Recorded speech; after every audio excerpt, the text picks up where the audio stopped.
Chapter 15. India wins independence.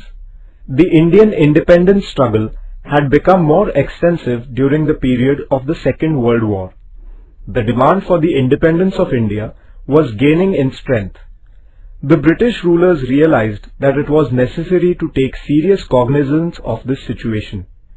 Accordingly, the British government began preparing various plans for granting independence to India. The Indian National Congress was founded on the principle of secularism. People of all castes and religions had taken part in the national struggle. In order to weaken the freedom struggle, the British adopted the policy of divide and rule. This resulted in the formation of the Muslim League. It was against this background that Hindu organizations like the Hindu Mahasabha and Rashtriya Swayamsevak Sangh were also founded. Dr. Muhammad Iqbal, a well-known Urdu poet, put forth the idea of an independent Muslim state. Later, Chaudhry Rahmat Ali coined the name Pakistan. Barrister Muhammad Ali Jinnah put forth the two-nation theory and demanded a separate Muslim state for the Muslims. Barrister Jinnah and the Muslim League started a propaganda that the Indian National Congress is a Hindu organization and Muslims would not at all benefit from it. Wavell Plan. The then Viceroy of India, Lord Wavell, drew up a plan in June 1945.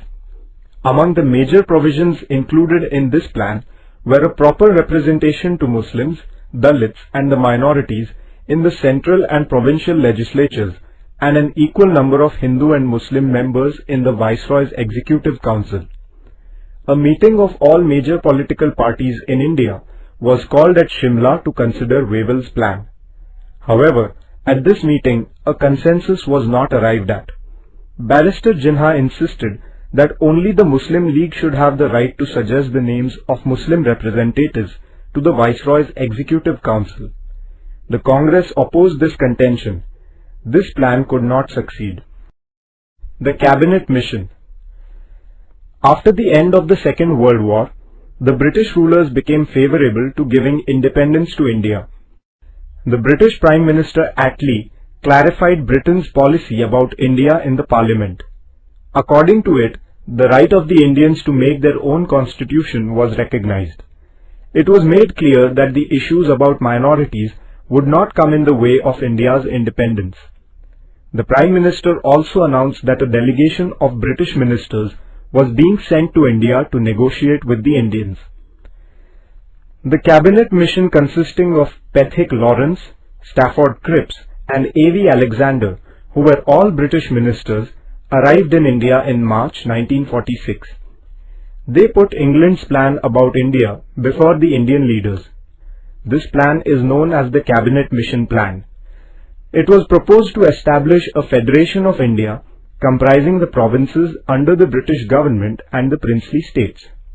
The Indians would themselves prepare the constitution of the Federation. Till the drafting of the constitution, India would be ruled by the interim government in consultation with the Viceroy. Some of the provisions in the plan were not acceptable to the Congress. Similarly, as there was no provision for the creation of an independent Muslim state, the Muslim League was also dissatisfied. Thus, the Cabinet Mission Plan was not accepted in its entirety. The Direct Action Day. In accordance with the Cabinet Mission Plan, elections were held for establishing a Constituent Assembly in which the Congress secured an overwhelming majority. The Muslim League refused to join the Constituent Assembly. The League strongly demanded the partition of India. It was declared that 16th August 1946 would be observed as the Direct Action Day with a view to explaining the League's stand on the creation of Pakistan. The followers of the Muslim League resorted to violent ways. There were Hindu-Muslim riots all over the country. There were massacres in the Noakhali region in the province of Bengal. In order to put a stop to this violence, Gandhiji went there without giving a thought to his own life. He strove hard to establish peace there. The establishment of interim government. In such anarchic conditions, the Viceroy Lord Wavell formed an interim government of Indian representatives. The cabinet under the leadership of Jawaharlal Nehru took over the governance of the country. The Muslim League initially declined to participate in the working of the interim government, but later the League changed its decision and participated in the interim government. The League pursued the policy of obstruction. Therefore, the interim government could not work smoothly. Attlee, the British Prime Minister, announced in the Parliament of England that England would transfer all of its government responsibility not later than June 1948. He also announced the appointment of Mountbatten as India's new Viceroy, who was to arrange for the early transfer of the governance of India into the hands of Indians. Mountbatten Plan. As the partition of India became inevitable, Mountbatten decided to partition it. Accordingly, he held discussions with the prominent leaders of India.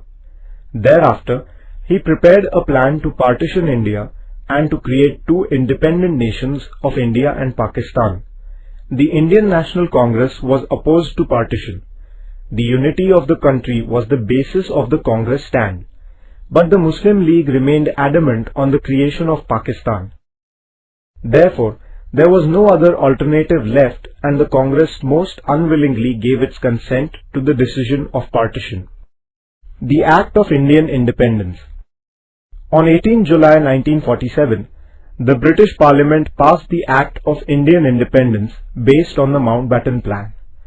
The Act provided that on 15 August 1947, partitioning India, two independent nations of India and Pakistan would come into existence. Thereafter, the British Parliament would not retain any control over them. The British sovereignty over the princely states would also come to an end. They would be free to join either India or Pakistan or remain independent. India wins independence. India attained independence in accordance with the Act of Indian Independence. A meeting of the Constituent Assembly was going on in the hall of the Parliament House in Delhi till the midnight hour on 14 August 1947. At the stroke of the midnight hour, India's dependence came to an end. India became an independent country. The Union Jack of Britain was lowered, and in its place the Indian tricolour was unfurled. The chains of years of slavery fell away. Since the establishment of the British power in India, hundreds of thousands of Indians had made tremendous sacrifices for the independence of India. Many had sacrificed their lives. The freedom now won was the fruit of their great sacrifice. The first Prime Minister of independent India, Pandit Jawaharlal Nehru, aptly expressed the importance of this historic movement in his memorable speech. It is fitting that at this solemn moment, we take the pledge of dedication to the service of India and her people, and to the still larger cause of humanity. Hundreds of thousands of Indians celebrated the independence of India with enthusiasm. The joy of attainment of freedom was not untinted. The people of India were grieved because of the partition of the country and the terrible violence. Gandhiji did not join the celebration of independence. Instead, he strove to maintain peace and communal harmony in Bengal. Within 6 months of attainment of freedom, Nathuram Godse brutally assassinated Gandhiji on 30th January 1948. Gandhiji strove day and night to preserve Hindu-Muslim unity and laid down his life in the same cause. India becomes a republic state. The Constituent Assembly started its work of drafting the Constitution of India in 1946. The Constituent Assembly included a number of honorable members such as Dr. Rajendra Prasad, Pandit Jawaharlal Nehru, Dr. Babasaheb Ambedkar, Sardar Vallabhbhai Patel, Maulana Abul Kalam Azad, Sarojini Naidu, J.B. Kriplani, Rajkumari Amrit Kaur, Durgabai Deshmukh and Hansaben Mehta. The Assembly appointed a drafting committee under the chairmanship of Dr. Babasaheb Ambedkar to prepare a draft of the Constitution. The Constitution of Independent India came into force on 26 January 1950.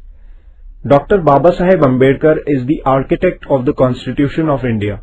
Indians had kept their firm belief in the values of liberty, equality, fraternity and democracy close to their heart in their struggle against the British imperialism.